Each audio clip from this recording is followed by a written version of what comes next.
My new book, Schatten an der Wand, is about the kind of society that might have produced the Lascaux caves in France. And this is the greatest work of prehistoric art.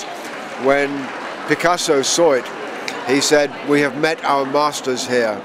And the Abbé Bray, one of the great French historians, said, "This is the Sistine Chapel of prehistoric man." It is an extraordinary experience to see these amazing animals that our ancestors 17,000 years ago painted, and I've always been fascinated by them. And I love going to the caves and trying to understand what kind of people, what kind of society would make these, and why did they paint them like this, and why didn't they paint human beings if they were painting animals so well? So all of these questions come into the book, but it's also about the same area in the period of World War II, when it was a center of resistance.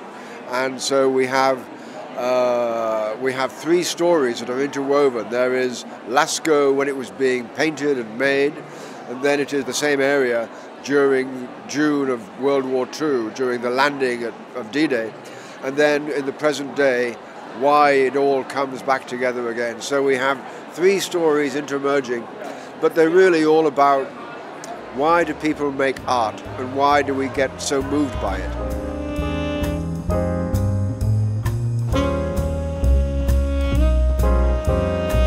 Well, there's a love story in the modern period, but there is also a love story in World War II between a young French woman. She's a chemist, an apotheker, and she is helping the resistance by bandaging their wounded and so on.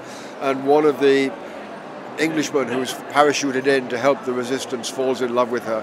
But the love story I really like most is of the two young people 17,000 years ago who are cave painters, and he is called Deer and she is called Little Moon, and they fall in love, as I'm sure people did 17,000 years ago. And although a powerful man in the clan wants her for himself, she runs away with Deer, and the two of them paint their own cave. And I have a lovely time writing that.